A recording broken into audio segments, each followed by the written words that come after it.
Respected Chancellor Ma'am, Pro-Chancellor Sir, Directors, Vice-Chancellor Sir, our esteemed guests from Germany, all the attendees, students and faculty. I welcome you all to a discussion on a very contemporary topic of blended learning and internationalizations. I'm sure you all have heard these words very often. So now today we will be discussing more about this and the use of blended learning. It is my pleasure to welcome Dr. Carsten as a panelist for this discussion. Dr. Carsten Schroeder is the CEO of DADB, that is the German Academy of Digital Education, an industrial engineer, an honorable research professor of Hankow University's International Innovation Center with more than 25 years of experience in the fields of innovation, research, science, and technology. He acts as the interface of science and business, organizing knowledge and technology transfer between research institutes and industry with his company S2M. As a managing partner of Loris Capital GmbH, a venture capital firm with a focus on early stage investments in the fields of production technology, food, energy, building and construction, Carsten functions also as a business angel. Finally, due to his long-term position as founding managing director of Acatech, the National Academy of Science and Engineering, and his work at Fraunhofer Institute, Carsten has access to a large top-level network with outstanding scientists and experts from industry. Currently, he is the CEO of DADB, the German Academy of Digital Education. The German Academy for Digital Education brings technical knowledge in the form of blended learning courses. With the help of modern virtual and augmented reality technologies, this knowledge is communicated in an innovative way. Based on a diverse network of top-class education and research institutions, renowned professors from renowned German universities, colleges, and research institutions, as well as experts from industry, are brought together to unite theory and practice in this course. Welcome, Dr. Carsten, to the discussion. Thank you very much, Amy, for your introduction. Long, not that long, we would have been done. You have a long experience, so the introduction was also long. Well, to begin with, I will straight not jump into the topic. Yeah. But the viewers have different perception, different views about blended learning. The word blended learning, I would like you to start with explaining what is blended learning and do we apply it in the right manner? Yeah, indeed. What you're mentioning, blended learning, everyone has maybe a different idea of what is blended learning. It's used like Exactly. a buzzword. And our interpretation of blended learning is that it is a combination of e-learning or online learning, which is similar for me, and on the other hand, face-to-face education. And it is a combination of both and getting the best of both education methods. Blended learning, we say, it's also using different methodologies to educate, so that you have online the flexibility to learn on your own pace with a huge flexibility. On the other hand, you have the chance to get a face-to-face contact and to clarify problems, solution, ideas you can discuss face-to-face on a personal level. Yeah, and this combination makes blended learning so efficient. And right now, I think it is accepted in the whole system of higher education. We got a huge push due to the COVID situation. I've been in India in 2017 already with the idea to present online courses coming from Germany. And there was a lot of criticism and lot of resistance, not everyone was open, but if you can speak about the positive effect of COVID, although it's a quite negative aspect, it is that we got a huge push in education using this blended learning format, which pushes the efficiency of learning. Exactly. I firmly believe that this phase of online learning, of blended learning, was just at the verge of happening, but it was not getting the final push. And thanks to COVID, we just, got a final push. And in terms of education, I will say COVID has been like a, silver lining to a dark cloud. That is how it has acted in the education space. But when you talk about the blended learning, in terms of, mixing the online and the face-to-face, a perfect blend of those, where will you fit in flipped learning model in this? I mean, I personally will feel that flipped learning model can be just an extension of the blended learning, and it will make blended learning more effective. Yes, I would like your views on that. Yeah, absolutely. The flipped classroom format, we call it, that the students can be prepared before the lecturer will hold a speech, as he can join the content before on his own pace, very flexible whenever he wants. So he's very well prepared when he is going into the face-to-face, into the personal meeting. That is a format which has been established right now also in German universities. And I think, it raises up the learning success immensely, because, So it is a proven fact that it improves learning. Absolutely, yeah. Because, to be honest, the student has to spend more time on a content, because he has to prepare the lecture. More or less the same way in former times, the lecturer also has to prepare his lecture, speech. Now, the student has to be informed, or he has to inform himself before he goes into the face-to-face meeting. And then he can go in much more detail. Yeah, he can discuss aspects, or he can discuss practical application. So there is a real add-on using the expertise of the lecturer in a much more effective way. So the student engagement also increases, you mean to say? Yes, yeah. Although they have to spend more time on the topic, however, but the result at the end will be much more positive. Oh, that's great. Now, the second big term that we have in today's topic of discussion, blended learning and internationalization of education, is internationalization, or globalization, as we call it, to make it short. What should the students and the faculty understand by the term internationalization?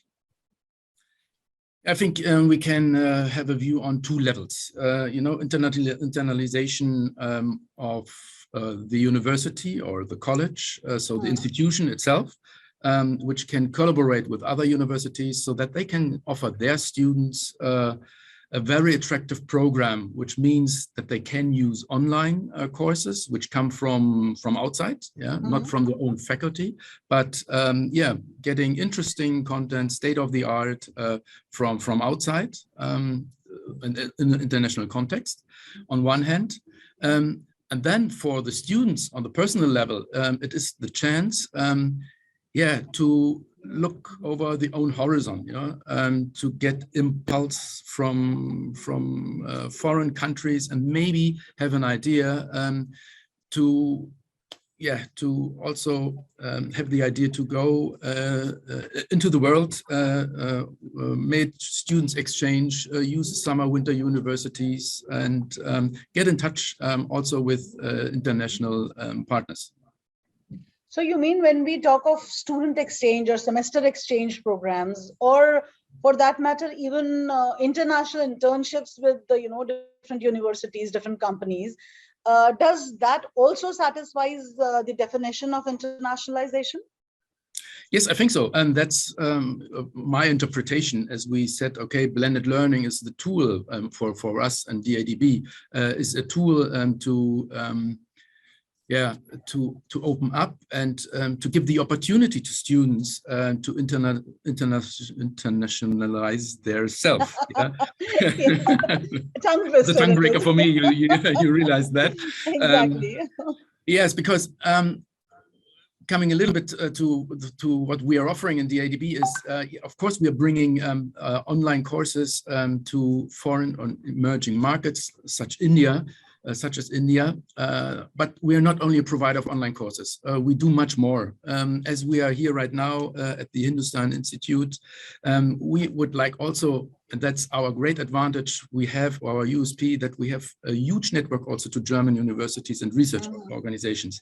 So we do not end with an online course providing. No, we go a step further due to the personal contact, to the relationship we are right now building up, also with you, offering the students, of course, not all, but a percentage which might be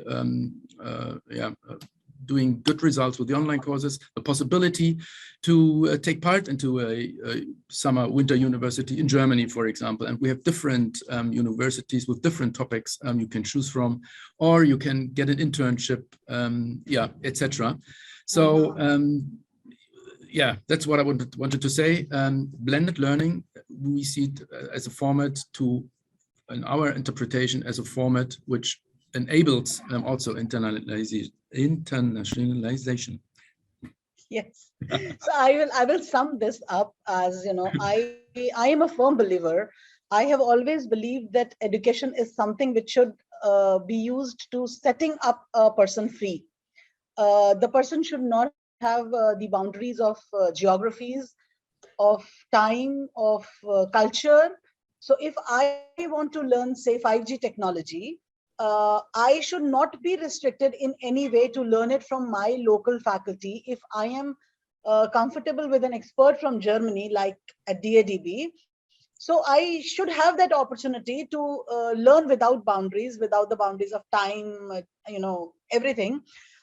So giving those opportunities to the students is a fair use of blended learning in internationalization or globalization that we call.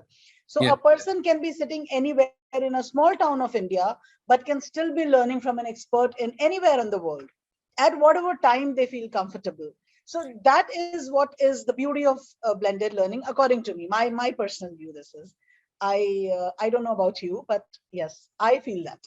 Yes, of course. There is, to be honest, there is a lot of knowledge within the net. And you can learn as much as you want from anyone. But there are two things I think you have to have in mind. How is the content curated? So how is it presented? The quality of it. So the quality of presentation on one hand, but also the quality of the content itself, because nowadays you go on YouTube and you listen to an expert. He calls himself an expert, but you don't really know, is that really true? What is he telling me on one hand? On the other hand, right now we have innovative technologies, avatars, it's fascinating technology, but the deep fake questions which are rising right now, it's also difficult, And so with the ADB coming with German renowned professors from universities, we can guarantee the quality on one hand, and on the other hand, we curate our courses in a scientific way, as we have been talking with pedagogues, how to present the content.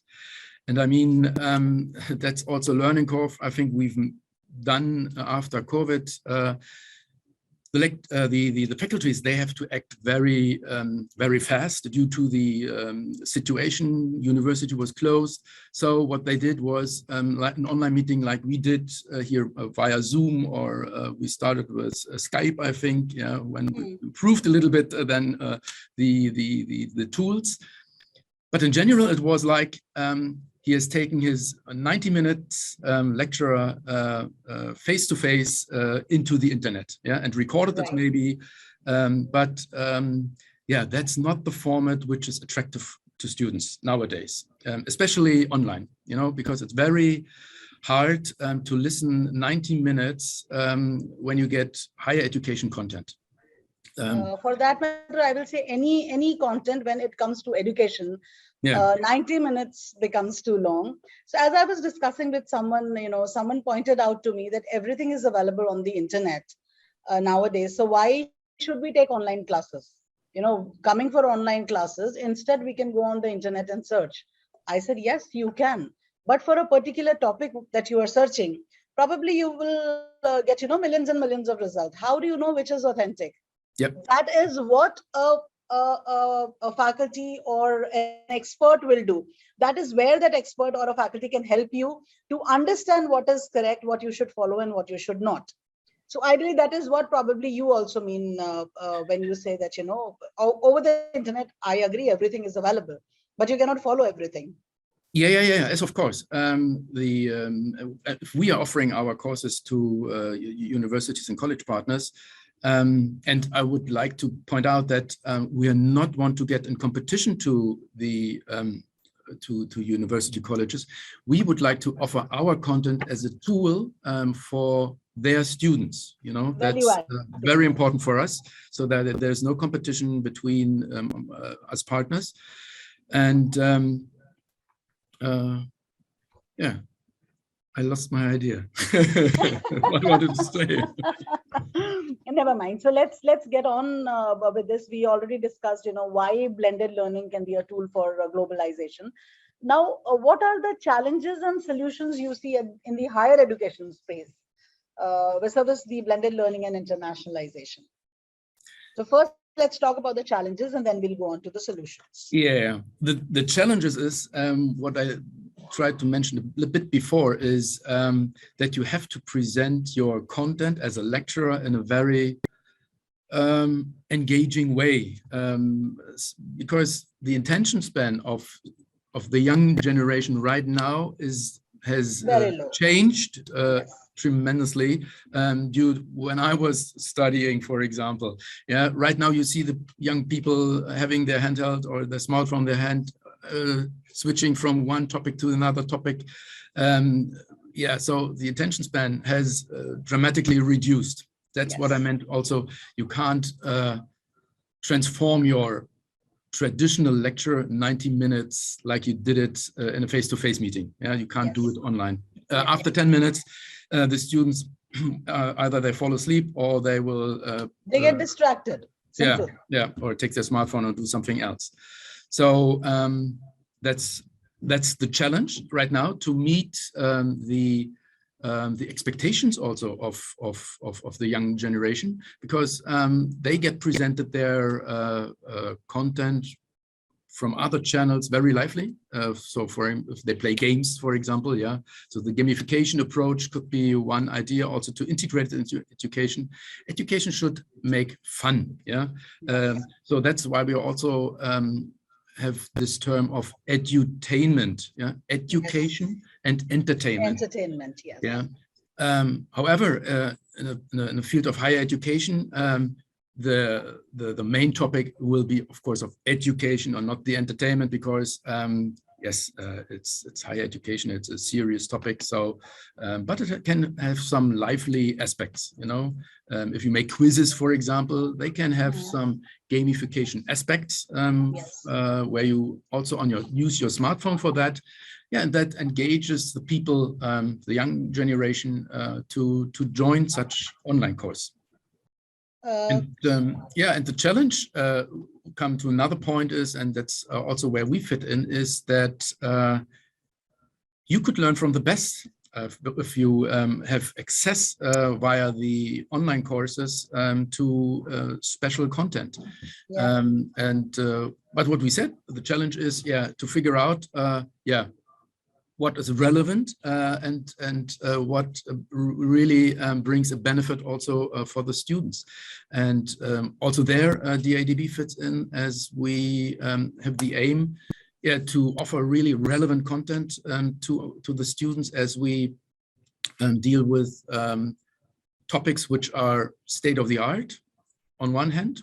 For example, right now we are launching here our course 5G, Advanced Communication Networks, which this topic raises up right now here in India. We're working on electromobility, also a hot topic for India. Yes. And on the other hand, what was on the other hand? I'm sorry. I think this topic of 5G technologies and communications, I think it is not important just for the students of higher education domain. It is a very industry relevant topic also, as now we are on the verge of moving from 4G to 5G. So, students who are currently doing this course will be more industry relevant when they go to the market for, looking for placements and looking for good job opportunities. Yeah, that was, yeah, you gave me the point. That was the industrial relevant partner. What makes our courses so relevant. It is indeed the aim of us to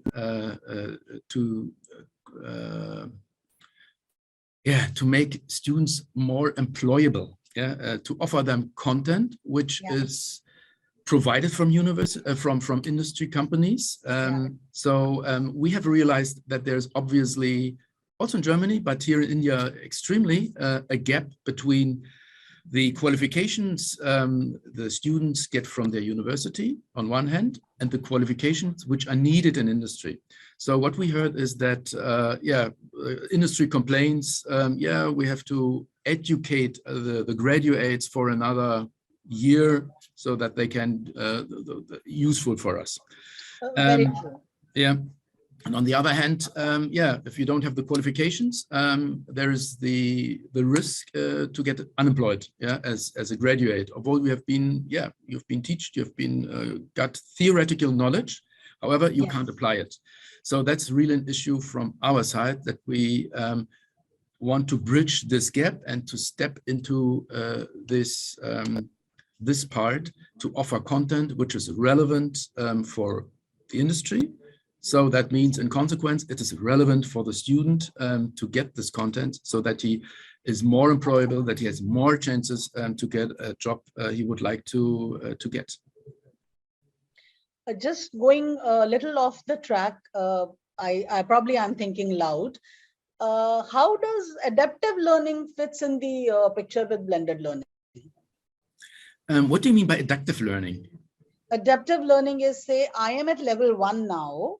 Yeah. I am learning, and then, the system is made in such a way that once I have a competency of level 1, I am automatically shifted to level 2 questions, probably in terms of assessments, I'm saying. And then when I master the competence level 2, then it takes me to level 3 automatically. Probably this will gel more with the gamification that you were talking. But in blended learning, how will this fit? In our courses, it's like that. If you don't pass your quizzes, which are within our courses, you can't go automatically further on. You have to reply the content so long that you pass the quiz, and it's not an automatism. No, you really have to answer the right questions. Otherwise, you can't continue. Yeah, and that makes also the result, finally, the learning result, much more reliable. So you think along with this, we should also be thinking about giving some remediation content to these students, where, if at all at a particular competence level, I don't do well, I don't attain the minimum pass marks. Do you think that this remedial content should be provided to these students, or he should be sent back to a lower level of competence, master that again, and then come back? I mean, how should it work? My personal opinion is that he should, like our school system is the same. If you don't reach a certain level, we would ask him to go back. Otherwise, it makes for himself personally no sense to go on, because if he had lost track, and it's getting much more complicated in the next level, he will lose also the fun to take part. Maybe there's only the pressure then. You have to fulfill the exam, but your heart or your passion is not anymore there, because it's just only passed the exam. And I think, although it might be hard, at the end, it might be for you personally better to step back. In Germany, for example, and especially in the engineering field, if you start mechanical engineering, in the first semester, I think, when I started also studying engineering, mechanical engineering on one hand, and management on the other one, Management was quite easy. Mechanical engineering was a little bit harder because 60%, I think, technical subject. Yeah, they were punished out. That seems to be hard, and there was criticism to the faculty. Why do they do that? And it was exactly that. I said, okay, why do we should take people which do not have the competence to go to the next level? They won't maybe pass away the second or third semester because they see, okay, it's not my kind of, not my cup of tea. Yeah. Yes. Yes. Also as a young people, you maybe not have in mind what I do have to expect in the next semester. So you don't know exactly what you really want. Do I really want to be an engineer, or maybe I change to another faculty, yeah, or department? So although it might be personally hard in this situation, I think in the final run, it'll be the better decision to step back. I think it will keep the learner self-motivated if we do that. Yeah. And if we present it in the right way. Yeah. My next question to you is, we've been discussing about globalization of education and blended learning. So do you think India is ready for it, for blended learning? Oh yeah, I think so. I have the personal experience, or I made the personal experience, as I mentioned just in the beginning. I have been here in 2017 already. I was invited for a keynote speech, and after that, that was originally born the idea of the DADB. I was asked if I could bring professors from Germany to universities and that they could hold some lectures. And because of my network, which I have gained during my profession as the managing director of our National Academy of Engineering. Of course, I could do that because, yeah, of the personal relationship.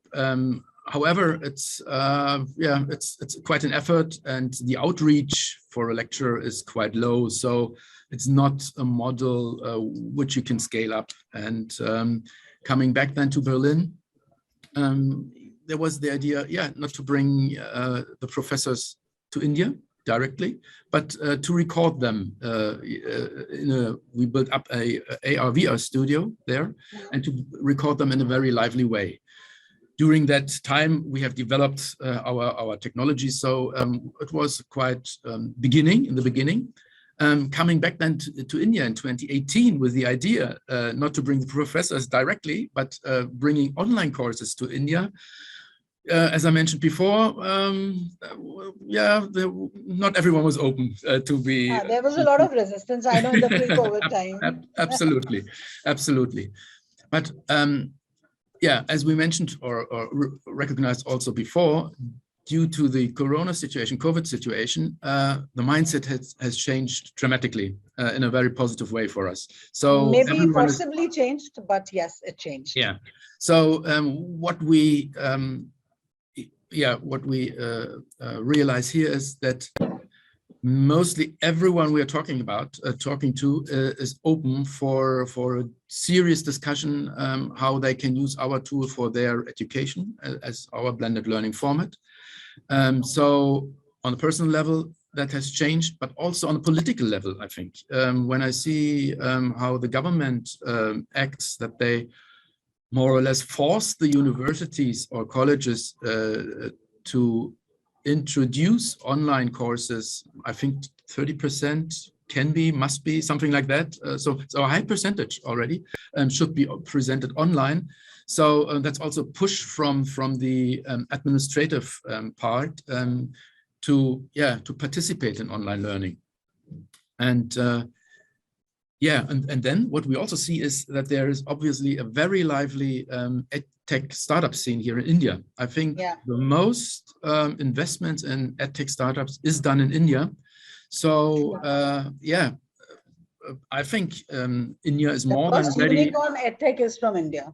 Yeah, absolutely. And so from my point of view, maybe they are at the beginning but with a high pace, right now. Yeah. So what I can, summarize is that I believe blended learning is here to stay for a long time. And should blended learning be used properly by the institutes, by the higher education institutes? For that matter, even if the schools can use it well, it is going to probably democratize the education across globe. That is one point. Secondly, I believe that blended learning and internationalization can open up a lot of fields for children which probably bound in one geography they cannot even think of. Like a student who was here in, say, a small town of Tamil Nadu probably would have heard about 5G technology, but he would not have known how to learn that. So because Yeah. of this blended learning technology, we can bring 5G technology. I'm just giving an example, 5G technology to a tier 2, tier 3 town student as well. So that is the beauty, and probably that is why I say it is here to stay for a long time. Do you agree with this statement? Absolutely. Yeah, absolutely. We have seen that blended learning brings very good results, and people are used to it already. So, of course, we miss the personal contact in the COVID situation. But as we figured out, the combination of the online e-learning and the face-to-face meeting, which is blended learning, then has the advantages, so you won't turn it back.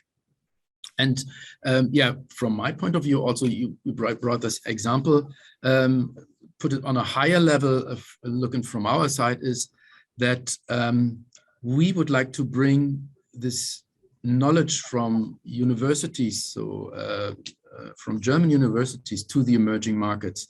As I have seen that, yeah, in most of the foreign countries, emerging markets, Germany, as in higher education, is not represented. There is a lot of Anglo-Saxon universities and colleges presenting their knowledge, their programs, but Germany is not seen, only very rare. If you would like to benefit from the knowledge, and it's very valuable, if you think of Made in Germany, we have all these well-known products, especially Yes. Automotive, for example. Yeah, exactly. Very strong technically, I will say. I mean, the German industry is very strong technically. Yeah, and why are they so strong? We say, okay, it's because of the capabilities of our engineers. Yeah, and this is based on the education system we do have in Germany. And if you would like to benefit from the system, yeah, unfortunately, it's you have to come to Germany to be more and more a face-to-face meeting, or to do your online courses in Germany. You can't do it from outside. And that's what we would like to change a bit. Yeah, yes. We would like to bring this valuable knowledge, and we are concentrating on topics where Germany has certain strengths, which is, yeah, automotive engineering, of course, it's renewable energies, it is electromobility, nanotechnology, etc., nanotechnology, material sciences, etc. Yes. So all the topics where German companies in the final run are very successful yes. due to their stuff. Yeah, they are hiring. One last question to you, Dr. Carsten, before we wind up. How do you see blended learning promoting interdisciplinary education? You know, I may be a student of civil engineering, but I would still want to do some little course in, say, electronics. How will blended learning help students like that in interdisciplinary knowledge? Yeah, that's also a very positive effect if you use blended learning formats, as you can choose from a variety of topics. And I'm also a fan of looking beside your special orientation, because it widens your horizon. Me, I've been studying industrial engineering. That means management on one hand, engineering science on the other hand. And I see how valuable it is to, to have a glimpse on from both sides. Maybe I'm not the specialist, more general, but that helps me a lot. And with our blended learning format, it depends then on the institute or university if they offer such kind of courses as an elective course. Yeah, that brings the chance, the opportunity for the students also to choose from a topic, maybe that is not in their own field, but maybe there is some side effect they could use. And I think it's very attractive to use it like that. Yes. So thank you so much, Dr. Carsten, for enlightening us about blended learning and how we can use it positively to educate our students in various ways, whether it is interdisciplinary electives that we talk of, or about the blended learning courses, about the flipped classroom model, or about the internships. When I say everything was so good, and I am feeling actually elated and positive that some positive changes are going to be here for a long time. Thanks a lot. I would like to have your, end note on this. Yeah, thank you very much for having me here. It was a great pleasure to talk with you about blended learning. And yeah, I'm totally convinced that blended learning will bring huge benefit also to the students, especially right now, as we are would like to set up a cooperation with the Hindustan Institute. So I'm very looking much forward to this collaboration. And yeah, thanks again for having me here this morning. Same here, Dr. Carsten. Even we are looking for a long-term collaboration, and long and deep collaboration, not just in terms of a single domain of courses, but for many other things we will be collaborating. Thank you so much. Yes. If any one of you has a question for Dr. Carsten, you can please put it up now that I can ask from Dr. Carsten. Any of the attendees, if you want to ask a question, please put it up in the chat. I'll just give them 2-3 minutes if they have any questions. Yeah, it's no problem. It's fine for me. Yeah, as you pointed out, for us, it's also the long-term relationship we are facing off. And there is a huge potential we can offer and doing together. So that's, I'm also very confident. Actually, I personally believe in education, whatever you do. Overnight, it cannot work. It has to sustain for some time to see some positive results. I have read a very nice comment on your website, I think from the director. He said it's the aim of Hindustan Institute to offer affordable but high quality education. And yes, that's exactly what we do. Inclusive, yeah. Both. We wanted both, affordable as well as inclusive, yeah. So I think nobody has a question here. Somebody's asking you, do you offer social science subjects too? To be honest, not. No, we don't, because the topics we are generating are mostly coming from my personal network right now at this stage. Due that these are the technical sciences, engineering, and maybe natural sciences, science in general, but not the social one. It would be possible, but then, yeah, that would be not our focus right now. Yeah. So, okay. Yeah. I hope that answers your question. Yeah. Any more questions would you like to put up? No, I don't think. Yes, there is another question for you. What's your plan regarding the exchange programs? Yeah, we will set up an exchange program, or we start with a summer university program with the University of Offenburg, with Professor Sikora, which is our lecturer for our 5G advanced communication course. He offers that also during the course. He has some live sessions.